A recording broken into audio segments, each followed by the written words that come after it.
Well, time now for Midweek Mediawatch, and Hayden Donnell's in the studio with me, which is great to see you, Hayden. Welcome aboard. Kia ora, Mark. Good to be here again. Indeed. And we should start, I guess, with what's been the biggest international story for some time now, the war in Gaza. Yes, and on a media front, I've been pretty surprised, I have to say, by the lack of coverage on some of our major news sites of this war. There have been times over the last few days where there hasn't actually been a single story on the homepages of our biggest news sites about Gaza, including at times even this morning I checked, and that was following Israel's bombing of the Jabalia refugee camp overnight, which killed dozens of civilians, including children. And look, this is odd because obviously this is a huge international news story, and maybe people aren't going to the Herald or Stuff for their news on Gaza, particularly when a lot of that news is being served up to them on social media, which nearly everyone is on. Of course, they also have options like Al Jazeera, CNN, the New York Times, the BBC, other international news. But talking to people at some of these major news sites, they actually put the comparative paucity of coverage mainly down to stats. And look, I've done this job, you know the stats live constantly, and they can be very distracting. You see the green arrow go up, the red arrow go down. And look, in the Herald's case, for instance, maybe stories are selected by raw clicks, or in the Herald's case, they also have a premium service, so that can be also conversions, whether they get people signing up to premium. And if stories on Gaza are not doing either of those things, either getting raw clicks or getting people signed up to premium, then maybe they won't make their way onto the Herald homepage. And look, I can kind of it's understandable to a certain extent. This is an economic environment where journalists are being laid off. Maybe they're trying to make these very cutthroat economic decisions here. But at the risk of preaching from my safe public sector pulpit here, I do think, and I say this as someone that's been in this seat, that editors need to weigh the long-term interests of the organisation, its perceived credibility, its reputation, its status, against that short-term sugar rush of what is clickable or what might be getting the clicks. And I think there's a certain point where you do need to just switch off the stats and go use your judgment.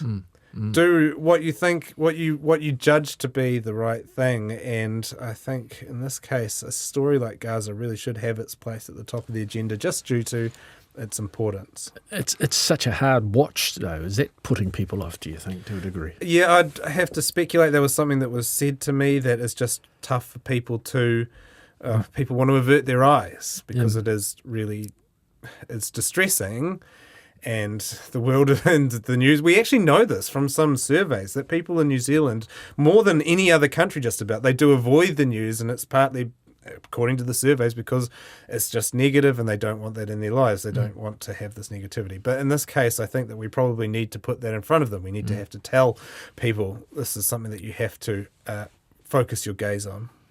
Someone here says, totally agree, absence of Gaza on New Zealand homepages is dire and embarrassing. And then another one, which is an interesting point from Jim in Papamoa, the coverage of Ukraine over the last 3 weeks has suddenly been near zero as well. Yeah, maybe there's only room for one at a time. Distressing international conflict on the news pages at once. But it's not even there. Yeah. In this case, I've looked multiple times over the last few days. There's absolutely no Gaza. Not even an update. Stories. Not even a little few inches. Which is it's very wild when you look at social media and it's dominant there, and also that it's obviously this massive and international story with huge implications. Yeah. And a highly charged topic, of course, with opinions from people defending Israel and speaking up for a ceasefire. It's also difficult getting the information from the ground. Our media organisations are posting coverage. Often they're then criticised for it. Yeah, hard to get information from the ground. It's hard to get into Gaza in the first place. And it is true that these news organisations get a lot of criticism sort of no matter what they post about it. And in some cases that's well reasoned. I'll highlight the blog The Present Age, which is the media commentator Parker Malloy, and she criticised AP for initially headlining a story about what happened at Dagestan Airport, what the BBC termed a mob storming Dagestan Airport in search of Jews, or stuff called an anti-Semitic riot. The AP initially called that crowd storms Russian airport to protest flight from Israel. Now that is probably a little bit too light there. Things obviously turned out to be a bit darker than that. Malloy was critical of that. She was critical of the New York Times as well for its initial reporting on the Al Ali hospital bombing, or its headline on that, which she thought was too focused on the Palestinian version of events and what was a contested space. And it's true, as Malloy asserts, that news organisations should be careful with their headlines and write them like they're the only thing that readers will see, because quite often they are the only thing that readers will see. But I would note that I have some sympathy for news organisations in this case, writing headlines at incredible pace in a breaking news environment during a conflict that's permeated by propaganda and information warfare. And it's pretty tough when you have to make a judgment call on limited facts and you have to know exactly what you can and can't include. And sometimes you're going to get that wrong. Some of that criticism of the media coverage, though, is less nuanced. In some cases, it's pretty unjustified, really. I think there's a lot of circumstances where just anyone expressing any kind of sympathy for Palestinian victims, thousands of whom are, of course, children, will be accused of supporting Hamas, and that particularly happens on social media. This was something that was highlighted recently by the Herald reporter Janae Tibshraeny, and she did this on, ironically, one of the most toxic venues for debate, and that's Elon Musk's X. She wrote, "I don't get some of the divisive rhetoric on the conflict in the Middle East. Surely people can protest the senseless and barbaric killing of any type of person without being called anti-Semitic, pro-terrorist, anti-Palestine, or whatever. You can be pro-human, full stop." And look, maybe that sounds a little bit wide-eyed. This is something that has happened for a long time with this conflict. It's been a centre of vociferous and strong opinion. And having said this, I mean, you'd hope that fear of criticism wouldn't be playing a part in editorial decision-making, because acting impartially, trying to get as close to the truth as possible, that has to be our news organisation's North Star. That should be the sole centre of the decision-making for what they choose to platform, and rather than any secondary concerns about how they'll be perceived, or perhaps more pertinently, all the complaints they'll have to deal with. You'd hope that that isn't a factor in their editorial decision-making. Well, a lot of news organisations have adhered to that mission, and they have put out solid coverage, including much that has been critical of Israel. Yes, and I'd like to highlight some of that international coverage and commentary. I think the Financial Times, not exactly known for being the wokest organisation on earth, it's called for a humanitarian ceasefire. In its editorial that was headlined "The Catastrophe Unfolding in Gaza," it opens acknowledging the atrocities carried out by Hamas on October 7, but says that Israel is carrying out a war crime in response, collective punishment carried out on Gaza's 2.3 million citizens. And another thing caught my eye on the British radio station LBC. One of the presenters, James O'Brien, he had an exchange with a caller, and he put this pretty pertinent question to him. I think this is a really important question. Whenever I hear the phrase collateral damage, or I hear objections to language or claims that it's not the same, do you think that if Hamas was hiding in Israel, the Israeli army would be pursuing the same tactics in pursuit of them with regard to civilian life? No, I don't. Well, there it is. Now, there it wasn't. The conversation did go on for another couple of minutes, but I'll just skip to the end of it. This is the question. Why would they be less likely to go after Hamas in the same way if they were hiding in Israel that they are if they're hiding in Gaza? Because there would be Israelis there. Pardon? And they would care more about Israeli lives than Palestinian lives. But they're also. And that's all I wanted, and I'm grateful. I'm grateful for your honesty. Well. I think we reached an interesting admission there on some people's dehumanisation. And look, that's commentary. I want to say there's also been really solid reporting done in this space. Now, it might have been superseded by events today, given Israel owned up to bombing a refugee camp this morning. But I want to note that the New York Times Visual Investigations team painstakingly analysed footage of the Al Ali hospital bombing on October 17. to shed new light on who might have been behind it or who wasn't behind it. And now, as you'll remember, there were competing claims over that bombing, with Hamas blaming Israel saying the destruction was caused by a malfunctioning rocket launched inside Gaza, and that second narrative was the one that took hold pretty quickly after that explosion. Now, the New York Times team, headed by Arik Tola, they concluded that the projectile that caused the explosion actually was not fired from inside Gaza, but was from the Israeli city, or near the Israeli city of Nahal Oz. Now, other analysts, including one credited by Tola, have said that the explosion was likely caused by an Israeli Iron Dome interceptor missile. So that's just an update on that story, and that was some pretty painstaking work to put together that fact. It is worth noting that the media who are covering the story on the ground are doing so at great personal risks themselves, aren't they? Yeah, this is another side of the media story here. Of course, all war zone reporting is risky, but in this case it seems the press are at particularly significant risk. So just highlight one incident on the Israel-Lebanon border. The Reuters reporter Issam Abdallah was killed and 6 other reporters were injured after being hit by what appeared to be missiles fired from, well, they saw an Apache helicopter. Now, the group Reporters Without Borders, that advocates for journalist safety, they carried out a video investigation of this incident. It concluded the reporters were likely deliberately targeted, as they were in clearly marked press vests. They were in an area, they were stationed there for a while, and they were hit with precise strikes 30 or 40 seconds apart. Now, this is audio captured of the first strike. A journalist from the Lebanese television station LBCI, a few meters away, reports in a video that he can see an Apache helicopter in the sky not far from them. At around 6:02 p.m., Reuters news agency broadcasts these images live.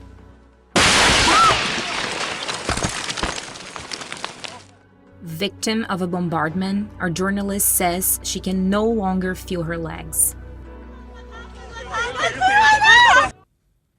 That's pretty harrowing footage put together by Reporters Without Borders. Israel's UN envoy Gilad Erdan said that the country would never deliberately target journalists, but added, we're in a state of war, things might happen. That's not the only team of journalists that have been injured this is actually not a journalist that was killed, but one apparently this morning in the refugee camp, Al Jazeera said 19 family members of one of its video team, Muhammad Abu al-Kamsan, were killed in the strike. So that's on Jabalia refugee camp. Israel has taken responsibility for that, and Al Jazeera called that bombing heinous and indiscriminate. It called it an unforgivable act, and it called for Israel to face the full force of international justice. 19 family members. Yeah, wow. So I think it was a father, sister, so many nieces and nephews, sisters-in-law were on the list that I read. Right. Well, we'll move on to local news now, and one of the bigger stories this week, that Soupy went out of business. What did you make of the coverage of this? Some of the coverage was pretty sympathetic to Soupy's founder, Sarah Ball, I thought. So in Newsroom, we read that she'd sweated blood to win market share off the supermarket duopoly.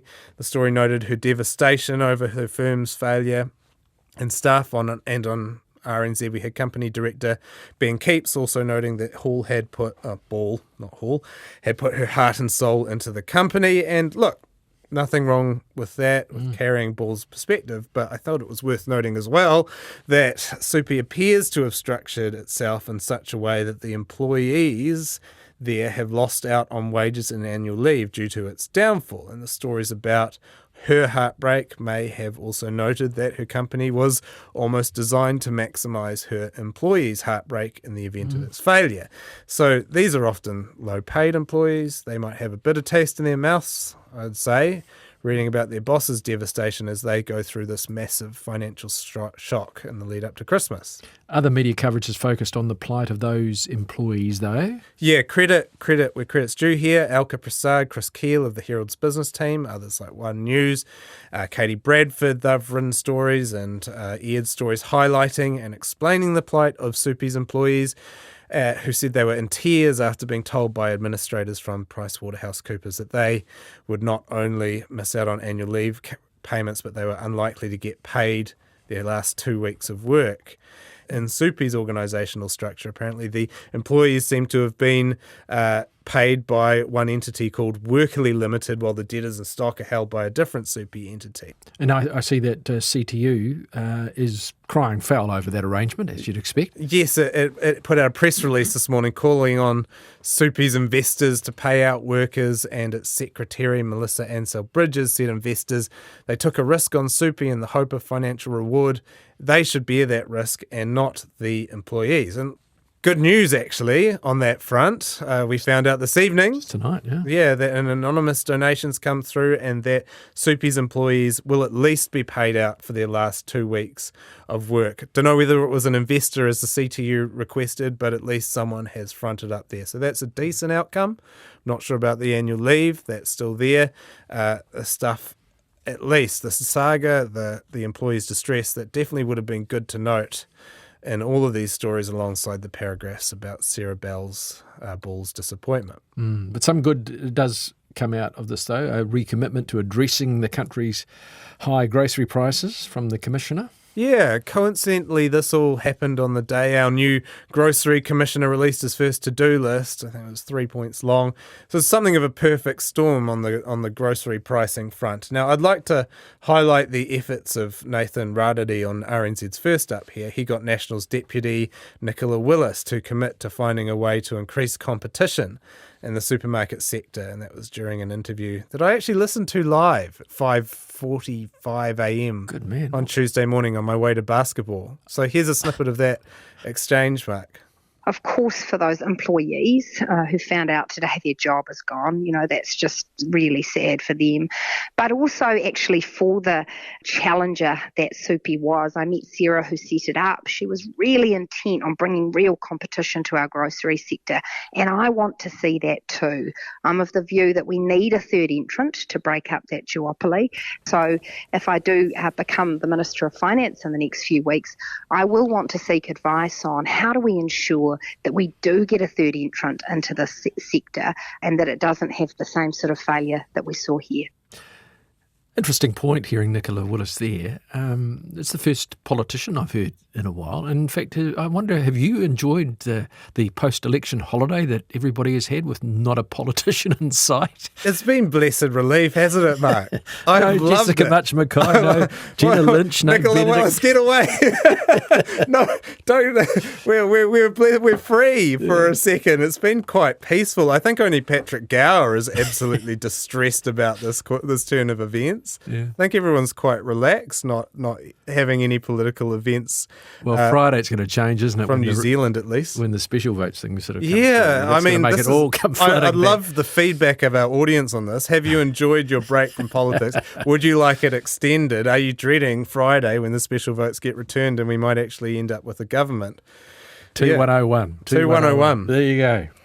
Now, the supermarket duopoly is also in the news, perhaps contributing to inflation with its prices. And you heard an interesting interview on that topic on Morning Report. Yesterday, yeah. This was on my way back from basketball. I heard this one. It was actually a reasonably good interview. Westpac economist Kelly Eckhold was on for what was generally a relatively illuminating interview about the Reserve Bank's economic decision-making, and Westpac is saying that Adrian Orr might have to raise interest rates again next year because inflation is not getting under control.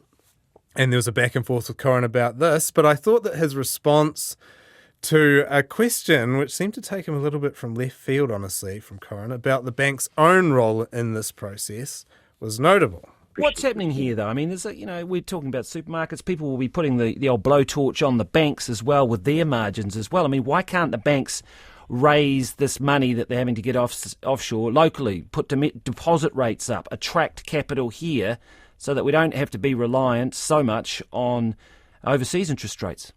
Now, I'm not going to play the response. He didn't really get a response to Surprise, surprise. that exactly to that question. He went on a little bit of a different tack, but Corin's asking, why don't you put term deposit rates up? Why don't you lower your own interest rates? Why don't you cut down your own margins? Now, he did get a bit more of a response when he returned to the question later.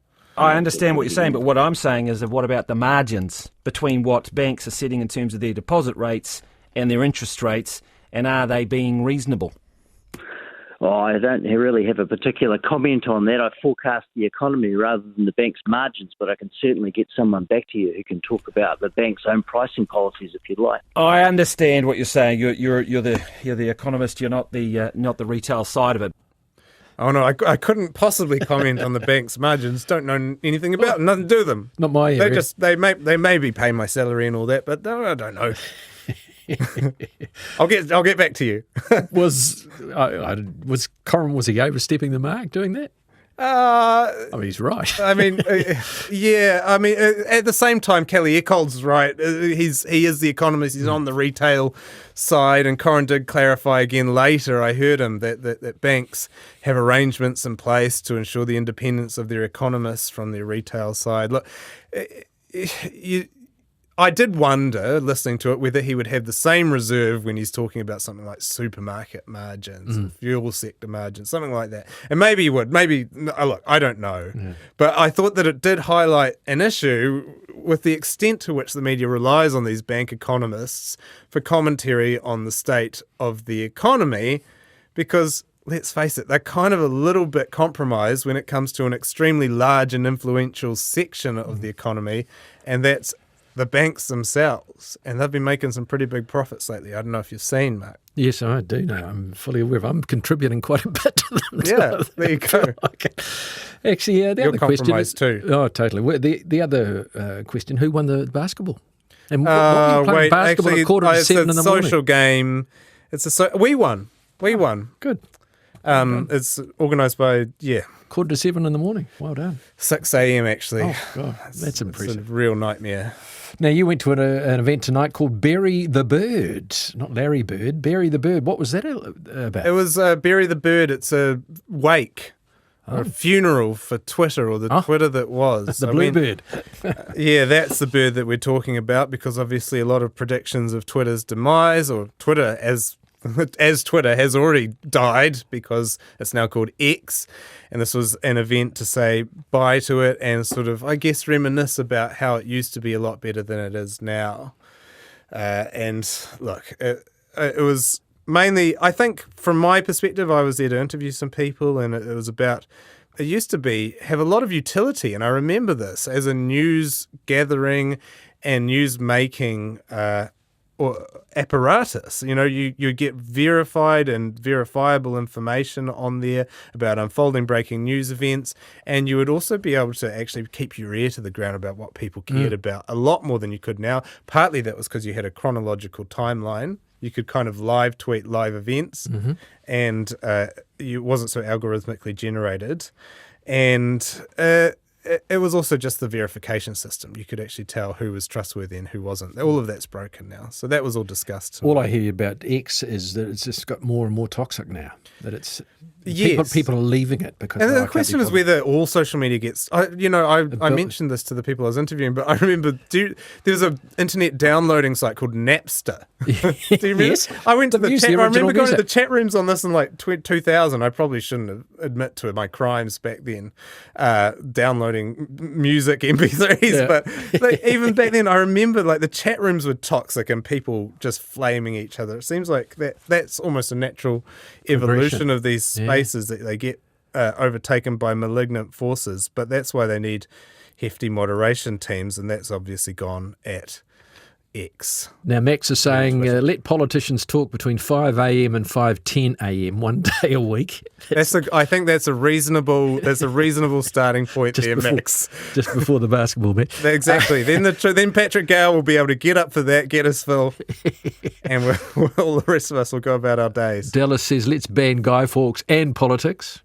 Okay, well, why is that a bundle deal all of a sudden? I mean, I'm probably in favour of it now. I'm loving the political holiday. Guy Fawkes actually wanted to ban politics in his own way. Well, he did too, didn't he? He did. Yeah.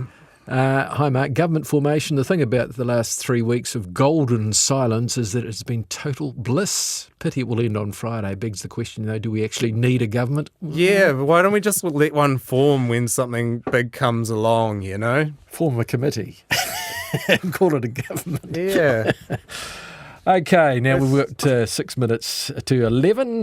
Latest news at 11, of course. You've been alerted to some interesting printing problems at the Waikato Times. Double up. Yeah, eagle-eyed RNZ reporter Libby Kirkby-McLeod, she's been tracking this saga for Mediawatch, and first on Tuesday last week, she saw that the Waikato Times had published the same op-ed by Ralph Stewart about KiwiSaver twice on 2 adjacent pages. So, interestingly though, the op-ed had 2 different headlines. So, how to improve your KiwiSaver on one page, and what to improve and avoid with KiwiSaver on the other.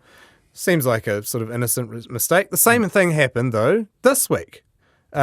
Same column by Virginia Fallon, printed twice on adjacent pages, again with a slightly altered headline, in a flap over bird in the house on the left, and a bird in the house is worth a column in the hand on the right.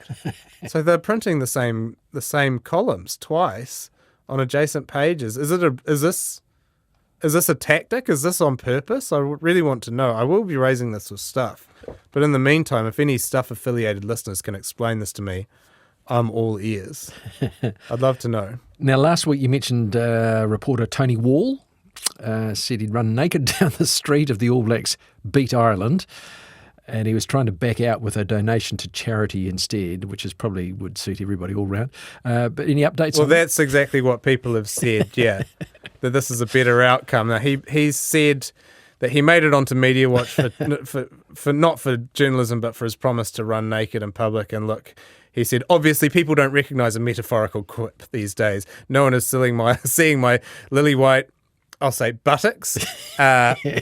Sorry, he said, I've donated to charity instead. He attached a screenshot of his donation. He did indeed donate to the Cancer Society. Now, his peers have responded that this was not a metaphorical quip. I agree, it was not a metaphorical quip. This was a promise. And but they've said, like you, that the donation is the best possible outcome. I disagree. This is cowardly. This is a cowardly betrayal. This is why people don't trust the media. Now, despite this, Tony Wall, he's making quite a presence felt on Mediawatch, because you do have some positive things to say. Yeah, after that negative thing, I would say he did write a great feature about the British television personality turned conspiracy-friendly New Zealand resident Noel Edmonds, who's bought $30 million worth of property in the tiny Tasman town of Ngati Moti. Now, he actually got Noel Edmonds to front up and talk about his purchases, which include a pub, a general store, and a coffee cart in an estate he calls Riverhaven. He also has a vineyard and a cafe, I think. Yeah.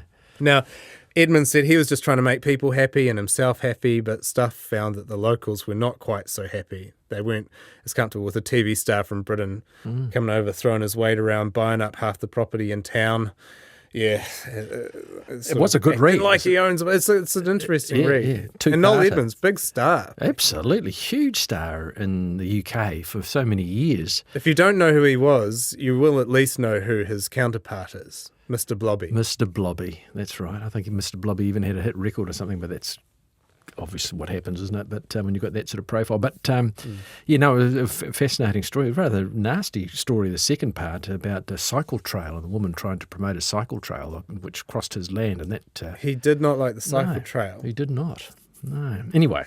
It's a good read. I'd recommend it. So too. It doesn't make up for what Tony Wall's done, though, or more accurately, what he has failed. Just reminding him to do. Yeah. A big story in the ODT. Yeah, just quickly before we go, there was a big story in the ODT about Otago University hazing ritual, where apparently students were compelled to bite the leg of a live duck. And it was the basis as well for a big story on Checkpoint about student initiations on October 10. Now, the Otago University Student Mag Critic has cast a bit of doubt on this. They've tried and failed to find the duck biters. They've reached out to the ODT asking for proof of the duck biting. It seems like it was based on a second-hand report from someone's mum. The mother, It seems like they're implying it might be apocryphal because they asked the ODT whether they reverse image searched their apparent photographic proof of this duck biting. It might not have actually it evaded the questions on the reverse image search. Look, critics, I think, is a little bit sceptical that the duck biting took place, though it is true that there are some pretty gnarly initiations going on down there. Lots of vomit by all accounts, which is disgusting. But anyway, we've all vomited. Yeah, buckets. we don't want to go there, do we? Well, I don't think you'd be welcome in Otago University. Oh, maybe you would. Well, I wouldn't at my age. That's what I'm saying. Maybe you should go back. Senior citizen, goodness knows. All right, well, thank you, Hayden, for that. All wrapped up. Nothing else to say? Oh, well, I don't think so, unless you've got some good feedback about the lack of politics. No, it still continues to come in. It's struck a little bit of a nerve. Guy Fawkes was the only person to ever go to Parliament with good intentions. Well, I think David Seymour got in trouble for a quite similar comment to that, actually. I should say we do not agree. Yeah, indeed. Righty-ho, well, coming up after 11, thank you, Hayden, by the way, and of course, don't forget to listen out on Jim's show, 9 o'clock on Sunday morning. Colin Peacock will be at the helm, no doubt, and I'm sure you'll make a presence of Mediawatch on Sunday morning. Thanks so much. Thanks. After 11, it's a pocket edition this week. Maggie Tweedy meets Alison Mosshart from American English duo The Kills. And Kim Hill speaks to the legendary hip-hop artist, the co-founder of Public Enemy, Chuck D, about his extensive career in the arts. And that's only minutes away. We'll be back, of course, with more nights tomorrow night, including Our Changing World and a continuation of The Reading. This is Nights.